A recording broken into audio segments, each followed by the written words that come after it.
perfil esquemático de la zona principal de yacimiento Pribble. No me acuerdo dónde está esto, pero ¿qué dice acá? El horizonte de la mena está restringido a una zona de cizalle asociado a una falla con rumbo oeste, o sea, perdón, con manteo oeste de tipo normal. ¿Qué significa una zona de cizalla? Bueno, significa varias diferentes cosas, ¿no es cierto? O sea, para empezar, una zona de cizalla es una zona de debilidad. Quiere decir que la zona de cizalla misma, porque está cizallado y probablemente la roca está con, ¿cómo se llama?, con estructura planar, en fin, ¿eso fue favorable?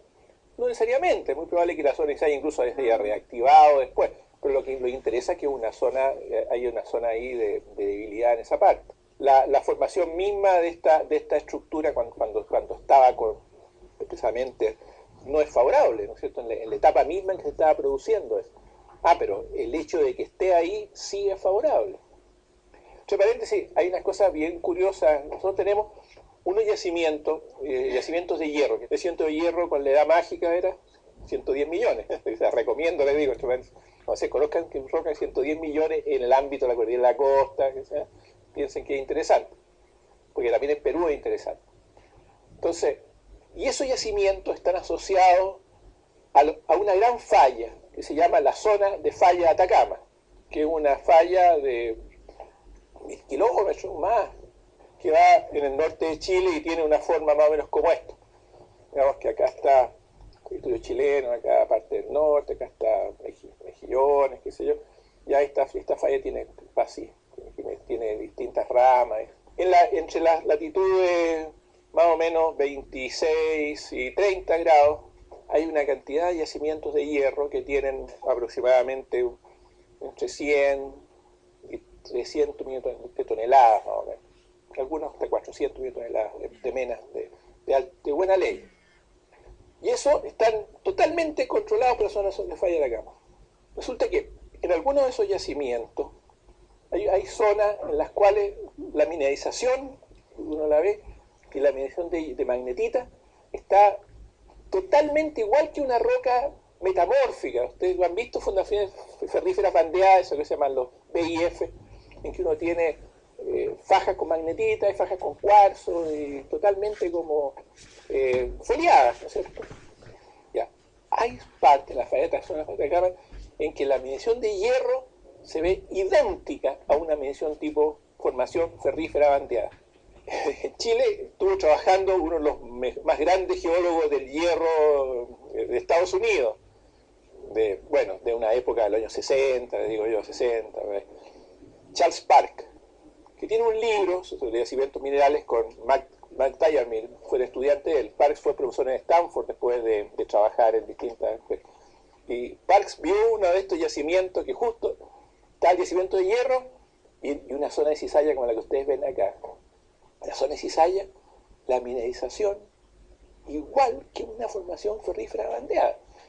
Pero en realidad Parks no lo interpretó como zona de cizalla, sino que lo interpretó como dijo, esto es un yacimiento de tipo BIF, y entonces paleozoico, precámbrico, y el yacimiento de tipo Quiruna, así, con roca volcánica, con magnetita, qué sé yo, la roca, es una removilización de esa antigua mineralización. Y entonces tomó un alumno de él, de doctorado, de apellido Buckstrom, un geólogo distinguido, Buckstrom ha publicado cosas muy buenas después, y lo mandó a hacer su tesis de doctorado a Romeral, que está al ladito Serena, un poquito al norte. Y Buckstrom se vio en aprietos porque en realidad él se dio cuenta que esa cuestión no era una formación ferrífera bandeada, sino que era un yacimiento, que la mineralización había sido tomada por la zona de cizalla y convertida en eso. Entonces, uno ve la roca, pero uno la mira y uno dice, pero esta cuestión es una formación. Pero no. ¿Por qué no? Bueno, porque justo uno tiene todos los yacimientos y donde hay zona de cizalla está con ese aspecto, pero ustedes lo sacan de ahí y ya no. Po. Se dan cuenta ustedes nada más que lo que tiene control relacionado con la falla, con el movimiento de la falla. Y sería muy raro que justo ahí hubieran ferríferas bandeadas y los otros lados no. Yo estuve después en un proyecto con unos franceses, con el profesor Pierre Routier y otro profesor, el profesor Bruce, que fue advisor mío en estudio de doctorado. Entonces, Routier, ustedes conocen a Routier de nombre, ¿no? Geólogo súper famoso en los años 60, escribió unos libros, un libro así grueso, que se llamó Les Gisements Métallifères, que son yacimientos metalíferos, uno sobre yacimientos de todo el mundo y cómo se formaron y todo, y la segunda parte, método de exploración. Es una obra gigantesca y muy bueno, ¿eh? Un libro notablemente bueno. Routier era el catedrático de Geología Económica de Francia en esos años, profesor en la Universidad de París 6, muy importante. Entonces íbamos a estudiar en un proyecto en que él iba a mandar alumnos de él, uno o dos memoristas en realidad, dos tesistas de doctorado trabajando, y yo era el supervisor en Chile, digamos, ese proyecto. Entonces cuando fuimos a Romeral, le dije, mire profesor, usted va a ver algo que usted lo va a convencer de que es una fuente ferrífera, pero no es una fuente ferrífera bandeada, no es. Eso es, ya vamos. Lo mira Routier, fuente ferrífera bandeada, completamente metido en eso, se convenció de esa cuestión. Y entonces, en realidad no era, ¿no es cierto? Lo mismo tenemos en Punitaqui, en un distrito de oro que está cerca. Hay partes mineralizadas que fueron tomadas por la zona de cizalla. Y ahí están también la mineralización metida con todo eso. Entonces, ¿a dónde voy con todo esto? A decirle a ustedes, miren, esta zona no era para que se mineralizara, pero sí había una minería anterior, porque lo importante acá es que esta es una zona de debilidad. Y la zona de debilidad permitió que subieran las termales, y más todavía, abajo permitió que se metieran los intrusivos. Y claro, si esto se mineralizó, después esta zona mineralizada perfectamente puede ser metamorfizada por este metamorfismo dinámico de la zona de cizalla, pero estaba de antes. ¿Por qué esto no me sirve para mineralizarse? Porque es una zona compresiva. Si las cuestiones estas no funcionan, los sistemas mineralizadores en condiciones compresivas, pero en condiciones distensivas. Porque si no, los fluidos se van de ahí. Para que yo tenga fluidos circulando, tengo que tener soluciones descompresivas.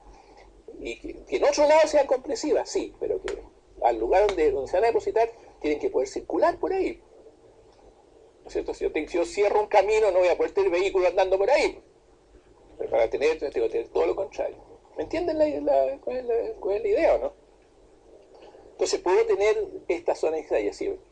En la primera parte del curso yo les hablaba de la relación que hay entre grandes fallas, intrusivos y zonas de subducción. ¿Por qué se relaciona? Veamos por caso Chuquicamata, por ejemplo, que es un gran pórfido de cobre del norte, que es Chuquicamata, y otros pórfidos, no es el único, pero Chuquicamata especialmente. Chuquicamata es así. Acá, granodiorita, no tiene ninguna minería. Y acá está Chuqui con sus betas y su stockwork y toda la cosa. Y por acá pasa justo lo que se llama la falla Domeico, que es una falla terciaria. Entonces, esta mitad del yacimiento, nadie sabe dónde está. A lo mejor subió, porque este es un nivel más bajo, ¿no es cierto? Se supone que el pórfido es más alto que la roca de grano grueso.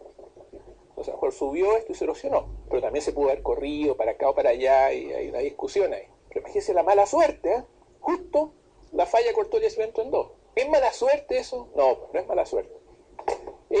Responde a una lógica. ¿Cuál es la lógica? En primer lugar, ¿por qué tenemos qué relación hay entre la falla y este intrusivo? De luego, la zona esa tiene que haber favorecido el que se metiera el intrusivo ahí, ¿no es cierto? Pero ahora, ¿por qué lo favoreció? ¿Y qué hacía el intrusivo justo metido ahí en esa parte? Entonces, ¿cuál es la explicación que hoy día tenemos para eso? Digo, no, mire, ninguna de estas dos cosas es. Lo que pasa acá es que hay una zona de subducción. En zona de subducción hay una determinada profundidad de la placa que se está metiendo, dentro de la cual se forman los magmas, ¿no es cierto? Y esos magmas ahora suben acá, ascienden y se forman los pórfidos a un cierto nivel de emplazamiento. Ya, pero ¿por qué la falla? Ya, y ahí entonces viene otra cosa. Viene la relación entre el tipo de subducción que tengo. La subducción es normal, a 90 grados con esto, o la placa viene en este caso del noroeste o del suroeste. Si la placa viene del noroeste, este vector lo puedo descomponer en dos vectores, un vector que va para allá y uno que va para acá. Entonces, este vector que va en esta dirección significa una serie de fallas de carácter de rumbo. Entonces, esto Ah, pero entonces, ¿pero por qué la falla justo en esta parte? Entonces decimos, ya, pues, porque en este nivel, que está acá, este magma que está ascendiendo, crea una zona de debilidad en esta parte de arriba. Las rocas están con un estrés térmico, ¿no es cierto? Tan débiles. Y aparte también las mismas soluciones, también hay soluciones mineralizadoras y todo. La roca se ablanda. Y porque la roca se ablanda, justo ahí es donde se va a producir el fallamiento. Pero entonces, ¿pero por qué el fallamiento? Ah, por la dinámica del avance de la placa, que me hace que se me falle. ¿Y por qué ahí? Ah, porque ahí justamente coincide el ascenso de magma y toda la cosa. Entonces, las tres cosas, fallamiento, magmatismo, mineralización, responden al mismo fenómeno, que tiene que ver con la dirección de convergencia de las placas, y los otros son todos consecuencias. O sea, cuando ustedes, no es una cosa que dicen, mire, justo la mala suerte, no, cosa que decir. Las zonas de cizalla son súper importantes. Hay una enorme cantidad de mineralización asociada a zonas de cizalla del mundo. Que entre paréntesis, normalmente uno de las zonas de cizalla las va a ver como zonas con alteración hidrotermal, porque incluso la misma agua que circula, ¿no es cierto?, las temperaturas y toda esa historia. Así que lo más probable es que esta zona de cizalla sea posterior incluso a la mineralización. O sea, se ha formado la mineralización y después se ha cizallado. Porque cuando se estaba produciendo cizalla, esto tiene que haber estado en compresión, ¿no es cierto? Y la compresión es mala, parece a ustedes, la compresión es mala para generar en el lugar. Cuando tengo una zona de cizalla en este tipo de fallas con movimientos grandes, ¿no es cierto?, lo lógico es que junto con la zona de cizalla se me va a generar también metabolismo dinámico y todas esas otras cosas. Estoy hablando de cizalla asociado a cizalla simple en este caso, ¿eh? Cizalla asociada a cizalla, no la cizalla del fallamiento normal. Cuando uno estudia geología estructural, explican, miren, hay dos tipos de cizalla. Uno que se llama cizalla pura, que es la cizalla que se produce por efectos de fuerzas coaxiales. Yo tengo un bloque acá sometido a cizalla simple, entonces el bloque se me va a romper de esa forma. Ese es un tipo de cizalla simple, cizalla pura se llama eso. Cizalla pura que me da lugar a fallamiento normal, inverso, etc. Y después está lo que se llama la cizalla simple, que no es producido por fuerza, sino que es producido por parejas de fuerza. Parejas de fuerzas que me generan entonces deformaciones, y junto con eso voy a tener distintos tipos de fallos. En general, estas zonas de cizalla más grandes están asociadas a ese tipo de cizalla simple, muy imparejas, así que están en movimiento de ese tipo. Así que son interesantes, claro, son interesantes, pero no como directamente relacionada con la minería, sino que nosotros tenemos una situación, pero calcada con esta, en ese distrito que se llama Punitaqui. Tenemos una mineralización de un distrito que tiene una zonación en el sur, es más o menos así, son unos cuerpos, son tres cuerpos en realidad, a lo largo de una zona de zona de cizalla. Y tenemos una zona de cizalla bastante fuerte acá, especialmente metida en esto. Y acá arriba, oro-mercurio, acá oro-cobre, y acá abajo puro cobre. Y entonces este distrito, ¿no es cierto?, se mineralizó en un cierto momento por un intrusivo, que el intrusivo está acá, aflora acá a este lado derecho, acá está la zona en roca andesítica, y ahí mismo se desarrolló la zonación. Entonces, ¿qué pasó? Teníamos una zona de debilidad, que es la continuación de la zona de falla de Atacama. En zona de debilidad, de cierto modo, como que condujo el emplazamiento probablemente del mismo intrusivo, la zona se mineralizó, y después se produjo el movimiento horizontal. Y entonces parte de la zona que incluso estaba mineralizada fue tomada se generó una zona foliada de más o menos 100 metros de potencia. No es continua, pero las rocas uno las saca, son como hojas de gilet prácticamente. Pero perfecta la roca. Entonces, lo que importante es que eso me indica debilidad, ¿no es cierto? Debilidad quiere decir aspectos positivo. Pero el fenómeno mismo de desarrollo de este caso milonita, es otra cosa. Cuando uno ve las milonitas en un diagrama en geología estructural, a veces, mire, son profundas las milonitas. Ya, pero ¿qué pasa si uno tiene un intrusivo cerca de la superficie? Se facilita, ¿no es cierto? Y después, ¿qué pasa si tiene además alteración hidrotermal? Se generan minerales planares, ¿no es cierto? Se generan arcillas, se generan micas. Si yo tengo minerales planares y tengo presión, voy a tener mucho más facilidad para formar rocas con esquistosidad que si no los tengo, ¿no es cierto? Entonces, la milonita es en parte un producto de la alteración hidrotermal, del intrusivo y así. Entonces, son cosas como que empiezan, una mueve la otra, ¿se dan cuenta ustedes? Uno dice, uno dice, tengo A, por ejemplo, A es causa de B. Ya, pero en realidad A es causa de B, pero a su vez A y B están relacionados con C y cosas por el estilo. ¿No? Son relaciones complejas. Andesita. Ahí están esas andesitas, nosotros decimos andesitas, estamos hablando de andesitas y basalto, ¿no? Esta basáltica, principalmente sería esa roca. Y hay unas calizas también metidas entre medio, ¿eh? Hay unas calizas intercaladas ahí, que con un poquito de granate, y de nuevo, alrededor de 210 millones de años también estamos. Zonas de cizalla yo creo que no son tan potentes, o sea, y ahora yo no sé en realidad qué pasa hacia el este, yo hasta ahí nomás la dibujaron, ¿no es cierto? Entonces yo pensaría que la zona de debilidad ahora, no sé, yo me imagino esto del orden de, puede tener de, esto está, claro, eso tiene 100 metros, ¿cierto? O sea, son 100 pies, 30 metros.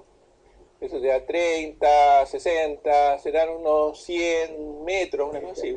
Es que la zona de debilidad era más chica y después se expandió cuando vino el otro movimiento, puede ser eso, ¿no es cierto? O esta zona sí, había una zona más ancha, pero la zona que canalizó las soluciones de oro fue exactamente esta que está ahí. ¿Ah? Así que, no, pues está bien su observación, interesante ese punto, ¿no? Yo no sé, pero a mí lo que me gusta de la geología es que hay cosas que uno sabe y no sabe, ¿no es cierto? Esto no es como la ingeniería, ¿no es cierto? En ingeniería, los ingenieros suponen que si no saben es porque son ignorantes. En geología una persona puede no saber permanentemente muchas cosas. Y no es un problema de ignorancia, es simplemente un problema de una enorme complejidad de las situaciones, ¿no es cierto? Y entonces uno se enfrenta a cuál es la gracia del trabajo del geólogo. Sería mucho más aburrido si uno supiera todas las cosas. Parte es ver qué es lo que sabemos, cómo podemos usar lo que sabemos para hacer buenas conjeturas, ¿no? Conjeturas que siempre van a ser provisorias, ¿no? Que podrán ser o no ser, ¿no es cierto? Por eso que dicen que los geólogos así, digamos, trabajan generalmente con más de una hipótesis. No una hipótesis, ¿no es cierto? Unas 2 o 3 y las hacen correr juntas, ¿ya? Y de acuerdo con lo que va pasando, uno dice, sí, me voy quedando con esta, otro, pero... Y eso hace que la geología sea mucho más entretenida que la ingeniería, por lo menos, así lo veo yo, ¿eh? en esa cosa.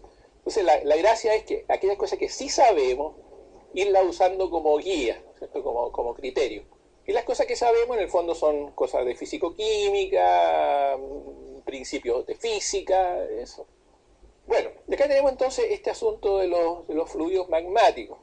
Vienen los fluidos magmáticos ascendiendo. Aquí tenemos, acá hay un par de isotermas, la de 200, la de 100, ¿no es cierto? ¿Y qué es lo que empieza acá a producirse? Bueno, empieza a producirse el fenómeno de ebullición, este fenómeno de ebullición. Y entonces, a medida que este sistema va evolucionando, va entrando en ebullición, de luego que va cambiando toda la composición. ¿Qué es lo que puede entrar en ebullición? Luego los gases sulfurados, ¿no? Al entrar en ebullición el sistema empiezan a producirse las precipitaciones. Después acá arriba tenemos el agua, tenemos el asunto del nivel freático. Del nivel freático hacia arriba, el medio es fuertemente oxidante. Del nivel freático hacia abajo ya es más reductor. Pero igual sigue siendo más oxidante que los soluciones termales, ¿no es cierto? O sea, que sí tiene oxígeno, ¿no es cierto? O sea, que la interacción de esto con los soluciones termales sí genera efectos. Y esos efectos son la oxidación ahora de este ácido sulfírico que entró en ebullición, que ahora se oxida. Y al oxidarse, entonces forma esta zona con ácido sulfúrico, que es la que genera esta zona alterada, fuerte, de colores variados, blancos, etc. Entonces, y por otro lado, va la sílice. ¿De dónde sale la sílice esa? ¿De dónde viene la sílice? Dos orígenes, ¿no es cierto? Una solución termal de por sí trae contenidos de sílice, derivados de la cristalización del magma. Pero ¿cuál es el más importante? Es que a medida que se va produciendo la alteración hidrotermal de las rocas, cada vez que un silicato es alterado, se libera sílice, ¿no es cierto? Si uno tiene, por ejemplo, pongamos por caso un piroxeno, lo tenemos acá, ya MgSiO3, más los hidrogeniones. Ahora, ¿de dónde vienen los hidrogeniones? ¿De dónde vienen? Vienen de la conversión de H2S en H2SO4, ¿no es cierto? Entonces, el H2S es un ácido súper débil. Mientras está como H2S, no hay acidez prácticamente, porque es muy baja la disociación del H2S. Pero cuando tenemos H2SO4, este es un ácido de los más enérgicos que hay. Esto sí genera hidrogeniones más grupos de CO4. Estos grupos de CO4 que a su vez pueden precipitar el bario, ¿no es cierto? Puede ser el bario este que está ahí en la solución en algunos casos, más SO4 se forma el BaSO4. Pero entonces estos hidrogeniones, al reaccionar con esto, nos dan el ion Mg2+, más H2SiO3. Pero H2SiO3 es, en el fondo, sílice y agua, ¿no es cierto? SiO2 más H2O. Entonces estos son sistemas, por supuesto, ricos en sílice. ¿Qué va a pasar con esa sílice cuando estamos llegando a la superficie? Sílice tiene una solubilidad que depende de la temperatura. O sea, si uno coloca temperatura acá y acá contenido de sílice, uno va a ver que en general sí el contenido de sílice tiene una curva así. La temperatura disminuye, empieza a precipitar la sílice. Bueno, pero arriba además el agua se evapora, ¿no es cierto? Entonces, se van a ir formando de la superficie hacia abajo del yacimiento, esta zona que se va a empezar a formar una cuestión de sílice. ¿Por qué es importante esa cuestión de sílice que se forma? Porque va a haber un momento en que se va a tapar el sistema. Si el sistema se tapa, ¿qué pasa entonces? ¿Qué creen ustedes que pasa? Porque la sílice empieza a llenar las vetillas y todo eso. Silicifica la roca también, ¿eh? Las rocas se pueden producir unas rocas durísimas con la sílice. Nosotros nos tocó hacer unos ensayos de geomecánica para un yacimiento que hay en Argentina, Veladero se llama, un epitermal, y la roca esa estuvo a punto de reventar la máquina porque no había cómo se fracturara. Que entre paréntesis también un criterio para los carlings. Los carlings cuando funcionan tienen mucha silicificación. Si no, silicificación es poca y eso el mismo con martillo uno lo ve. Ya, pero ¿qué pasó con la sílice? Primero, terminemos eso. Explota. Explota. Es un momento que vuela el sistema. El sistema explota, se generan múltiples espacios para rellenarse. Esos son los criterios. Especialmente el tipo hot spring, por ejemplo. Varios ciclos en que el sistema explotó. ¿Sabe usted? Ha habido campos geotérmicos que los han visto explotar, o por lo menos han explotado en épocas recientes y ya. Entonces, eso a su vez genera más espacios mineralizables. Por eso que el contenido sílice es importante, la sílice esa que va ahí. Entonces, si uno tiene, por ejemplo, hay un evento, o hay dos eventos, tres eventos. ¿Cómo los ve eso? Bueno, porque uno encuentra que dentro de una roca hay fragmentos de otra roca que hubo antes y que voló, ¿no es cierto? Uno va a encontrar con que a lo mejor uno tiene una roca y en esa roca encuentra uno que aquí hay fragmentos de cuestiones mineralizadas y se ve que por la estructura que tiene que esa cuestión voló antes, ¿no es cierto? Y a lo mejor este fragmento con fragmento de algo que voló forma parte de otro fragmento y así. Entonces se pueden establecer etapas y lógico uno dice, mientras más etapas haya habido de problemas, más probabilidades hay de tener un yacimiento económico, ¿no es cierto? Porque en general la complejidad en geología económica es buena, es decir, cosas de un solo evento rara vez son productivas. Algunos pórfidos pueden ser muy productivos de forma sencilla, pero en general es bueno que haya habido, especialmente más de un evento, porque cada evento trae sus posibilidades, ¿no es cierto? Trae sus contenidos metálicos, trae sus nuevas posibilidades de espacio, etc. Yo pienso, no, o sea, ¿por qué no? ¿No es cierto? ¿Por qué no puede haber más de un evento? Entonces, pero respecto a eso, no estoy seguro de que sean necesariamente distintos. O sea, ¿por qué? Porque tendría que unos cortar a otros, ¿no es cierto? Y ahí puedo decir sí, son eventos en que tengo sílice 1, sílice 2. Y aplicaríamos lo mismo. Bueno, yo pensaría que es el bandeamiento natural de las rocas carbonatadas. Acuérdense ustedes que las rocas carbonatadas son muy complejas, ¿no es cierto? Hay toda una serie de estructuras distintas en las calizas. Uno puede ver la caliza y le parece que es igual de arriba a abajo, pero los grados de porosidad, permeabilidad que tienen eso es diferente. Entonces, ciertos horizontes pueden ser mucho más fácilmente silicificables que otros. No son muy, como dijéramos, muy homogéneas las calizas, ¿no? Especialmente cuando son calizas arrecifales, ¿no? Tremendamente complicadas, ¿no? Entonces, es lógico esperar que dentro del sistema, lateralmente y de arriba a abajo, haya diferente receptividad para soluciones silicificadoras. Ya, esto es el famoso punto crítico del agua, ¿no es cierto? Este es un asunto, ustedes saben que el agua, bueno, es obvio, si el agua hierve a 100 grados a la presión a nivel del mar, ¿no es cierto? Si ustedes están pero si ustedes el agua la tienen a presión, bueno, va a hervir a 130, 140, todo lo que uno quiera, hasta llegar a este punto crítico.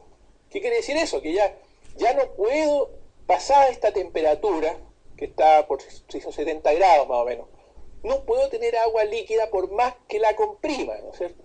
Pero sí puedo tener agua en un estado que se llama supercrítico, que es un fluido de características parecidas a las del agua, pero que tiene una densidad alrededor de 0.8 por ahí más o menos. O sea, no alcanza la densidad del agua, pero es supercrítico.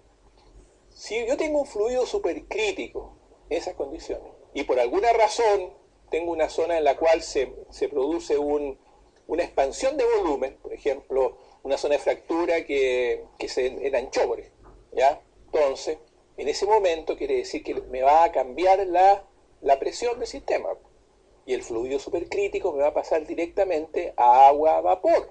Analizan la relación de volumen del agua-vapor con el agua líquida.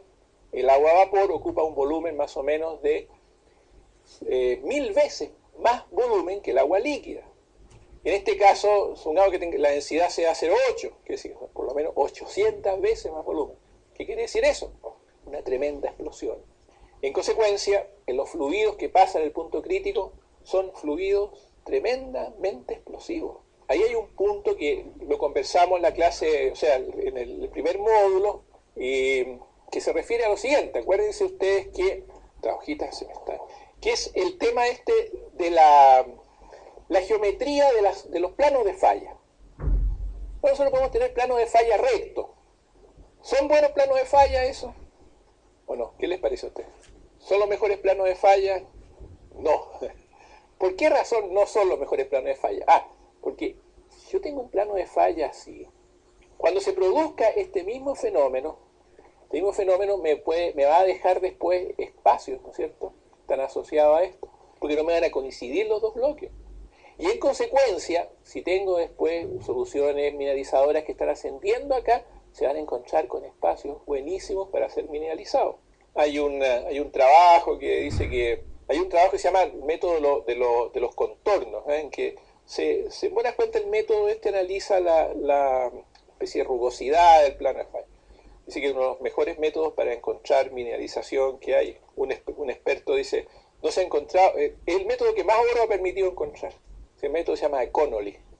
Entonces, eso que ustedes ven ahí se puede aplicar para vetas que están, o sea, en la profundidad, pero también corre para fallas que se mueven horizontalmente, ¿no? O sea que los planos con ondulaciones son mejores planos que ninguno. Entonces, yo tengo una solución, por ejemplo, en esas condiciones, que viene con mineralización y llega a una zona abierta así como esta, va a explotar.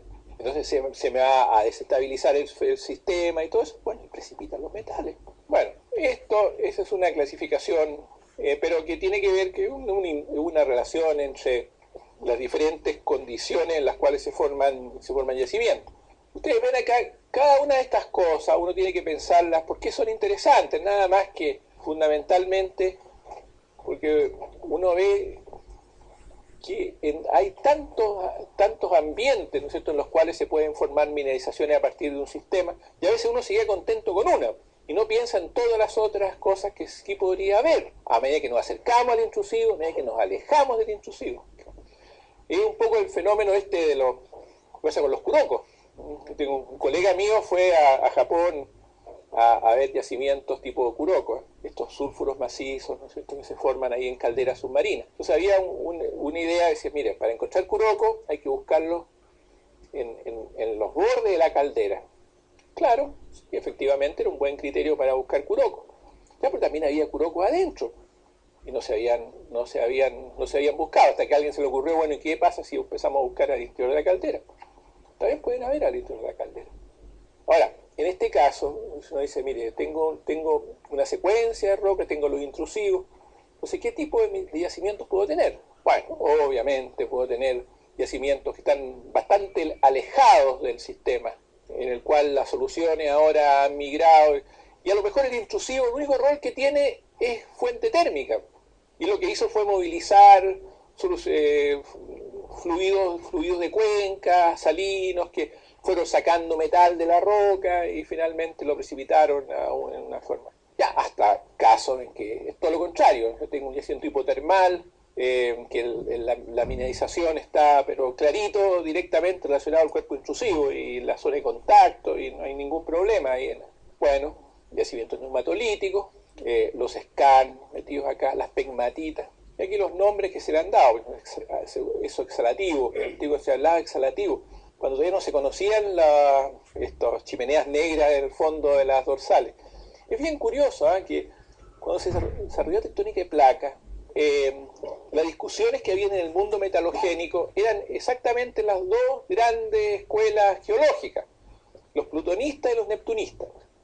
Los plutonistas eran los norteamericanos, que siempre hay un intrusivo, y el intrusivo salen soluciones y todo esto. Y los neptunistas eran los europeos, que decían, mire, si aquí lo esencial es la sedimentación, y la sedimentación es capaz de formar yacimientos y todo eso.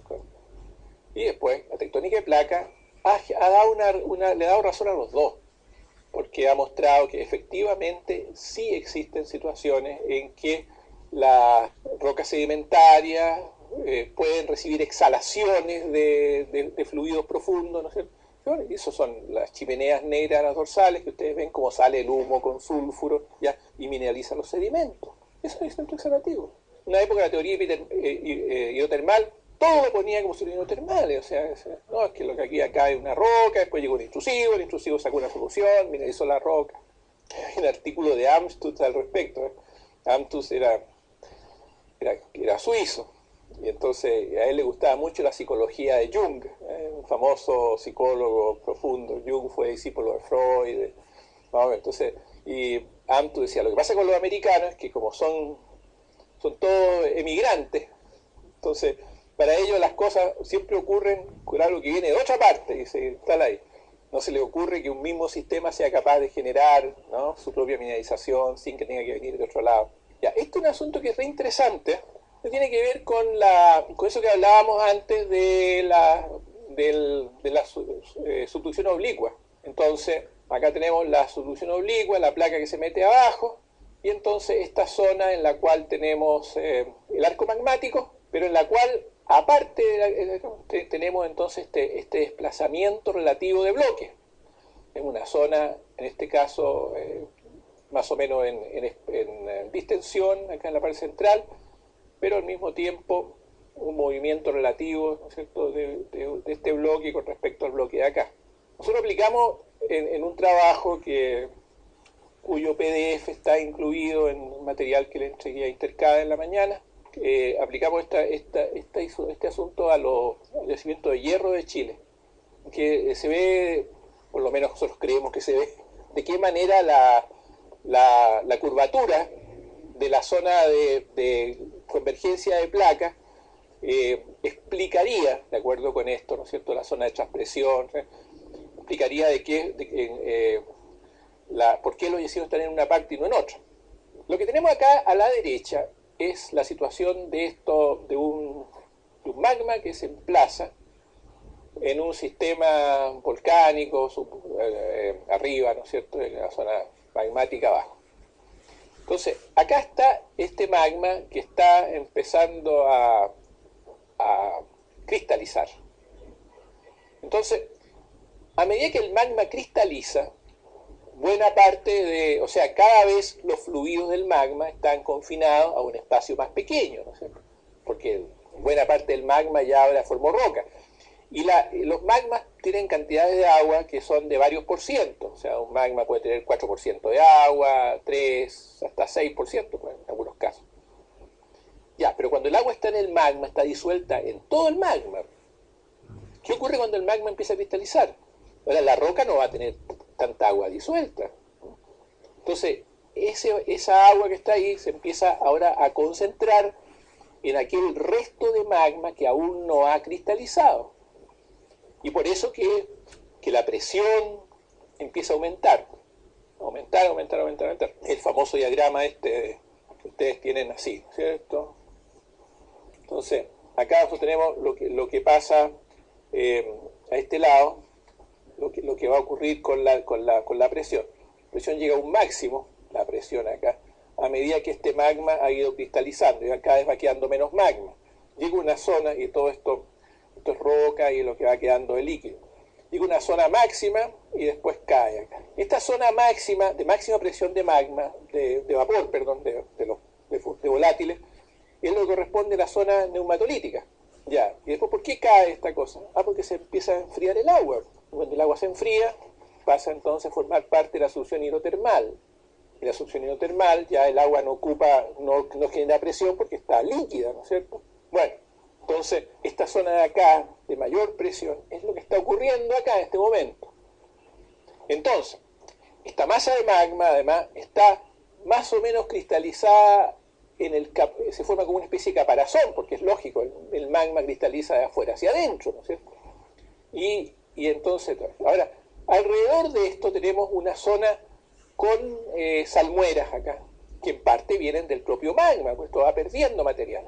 Por efecto del calor que genera este intrusivo, hay esta zona que separa dos regímenes. Un régimen interior, que es un estado entre, ¿cómo podríamos decir?, entre rígido y plástico. Y uno de afuera, ¿no es cierto?, que es rígido. O sea, es dúctil al interior por efecto del calor. El calor genera una ductilidad de la roca. Y afuera, frágil. Entonces, llega un momento en que el efecto de la presión y todo eso es tan grande que esta cuestión se rompe y se abre camino acá. Y entonces acá se escapan los fluidos metalíferos y toda la cosa, y tiene la oportunidad de generar en consecuencia esta zona mineralizada acá en esta parte. Aparte de lo que puede haber cristalizado aquí también dentro del mismo intrusivo, ¿no es cierto? Toda esta zona de la formación de brichas, chimeneas de bricha, stonework acá. Después arriba tenemos una zona acá en que domina el vapor y posteriormente una zona más fría ya con valor de agua, etc. Y podemos tener acá zonas con fuentes alcalinas, con fuentes ácidas, bien depende ahora de cómo se dan las circunstancias. Entonces, esta zona rígido dúctil se supone que está a más o menos unos 400 grados. Entonces, ¿qué dice? Circulación de fluido en un tipo porfido de cobre, formado en la cúpula de un stock a una profundidad de 1 a 3 kilómetros. La extrusión y el entrampamiento de fluidos magmáticos en la zona de presión litostática de los fluidos, entre la isoterma de 370 a 400 grados. ¿Qué quiere decir presión litostática? Ustedes cuando tienen un fluido de acuoso pueden tenerlo o bajo presión hidrostática, si el sistema está conectado a la superficie por sistema de fractura, ¿sí?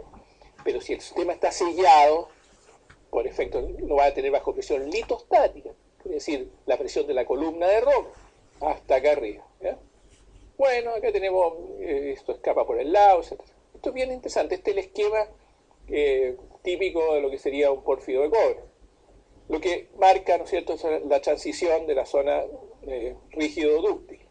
Dentro de esta zona, la salmuera y el vapor interactúan con las rocas del área, ¿no es cierto?, formando la zona de alteración potásica. Es decir, esta es la zona de alteración potásica de los pórfidos de cobre, que es la zona propiamente magmática de un pórfido de cobre. Después hacia afuera, la zona fílica es un producto de la interacción de fluidos magmáticos con fluidos meteóricos, con aguas meteóricas.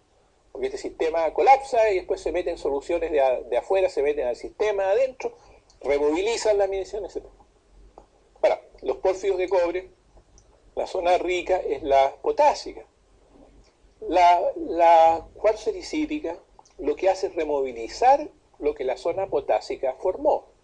Si fijan ustedes, por ejemplo, el cobre se lo mueve, pero es poco lo que agrega, por lo menos en la mayoría de los pórfidos. La zona potásica es la que genera emisión, la otra removiliza más bien.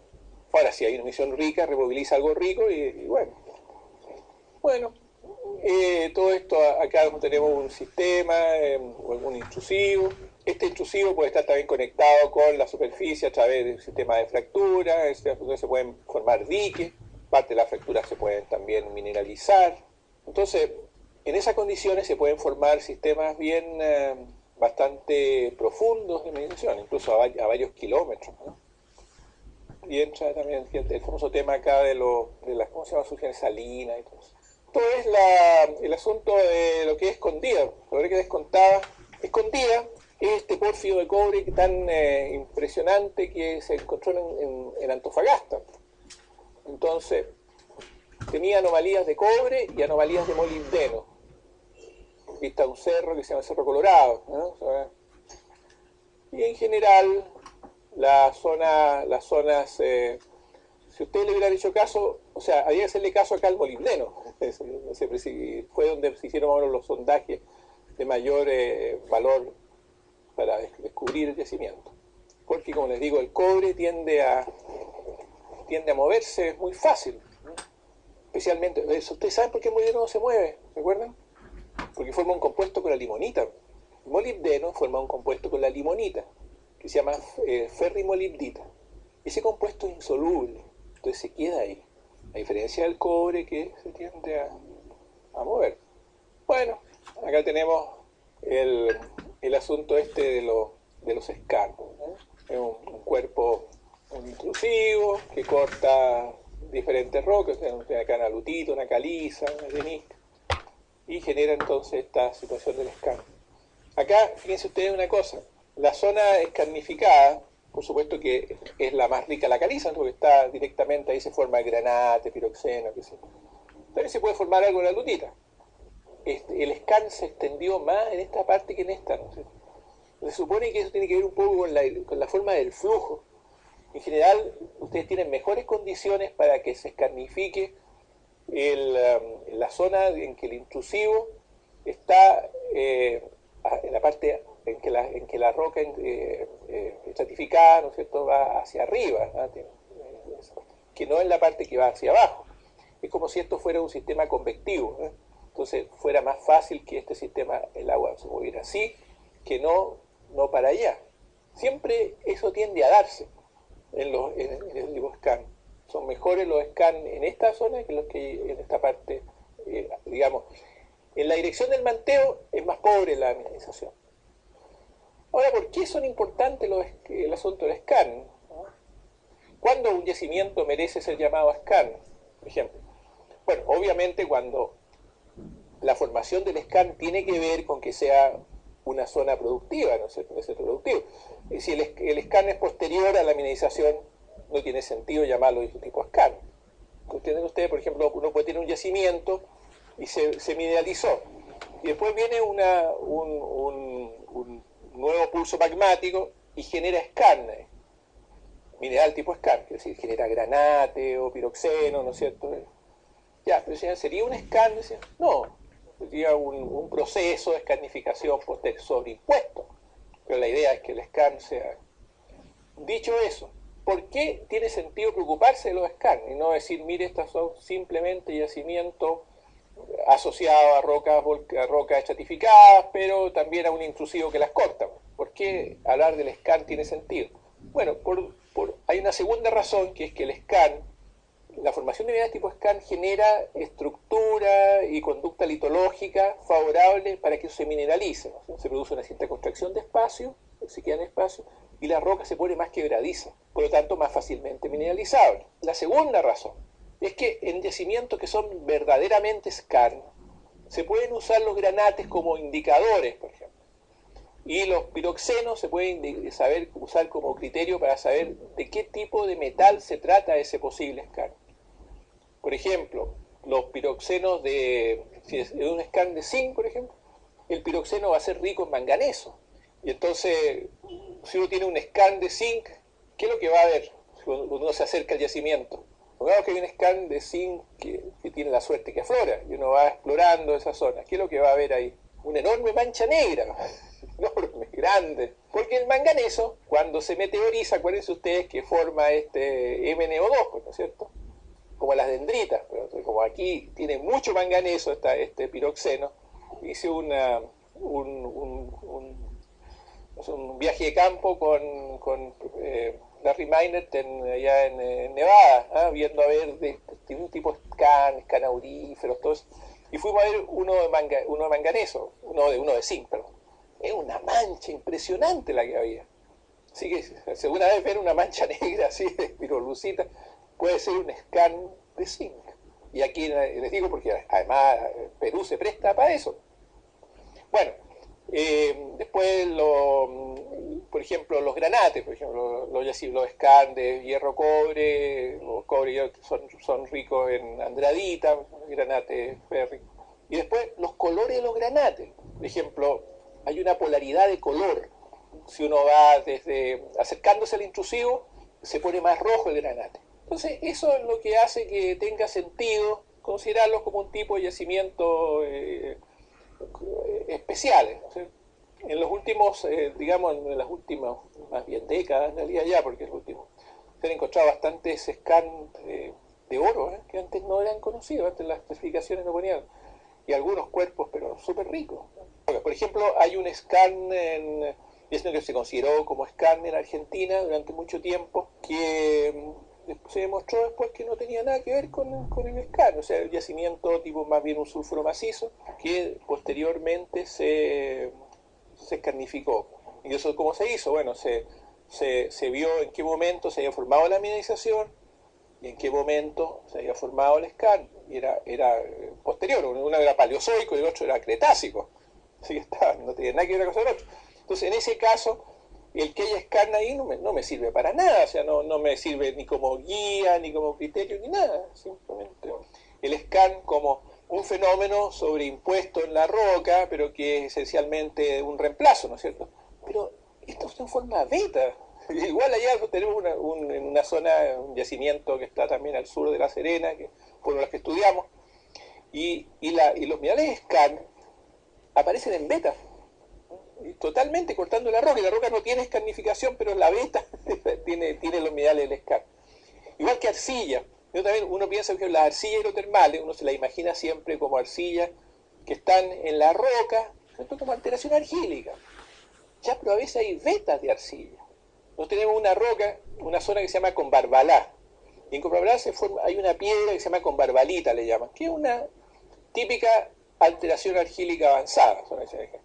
Pero la roca es muy bonita y tiene distintos colores y es fácil de trabajar, entonces con ella hacen pequeñas esculturas y ese tipo de cosas, artesanal.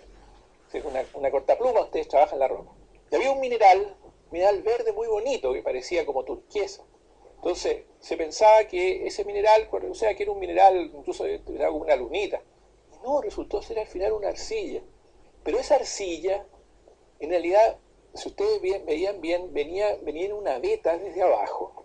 Esto es una secuencia de rocas volcánicas, Cretácico superior, más o menos. Entonces, a partir de una cierta zona, una arcilla que tenía un cierto color, más bien blanquecino, cambiaba y se ponía este otro color, esmeralda, lo que significaba una cosa u otra. Pero la arcilla era en vetas, cortando la roca.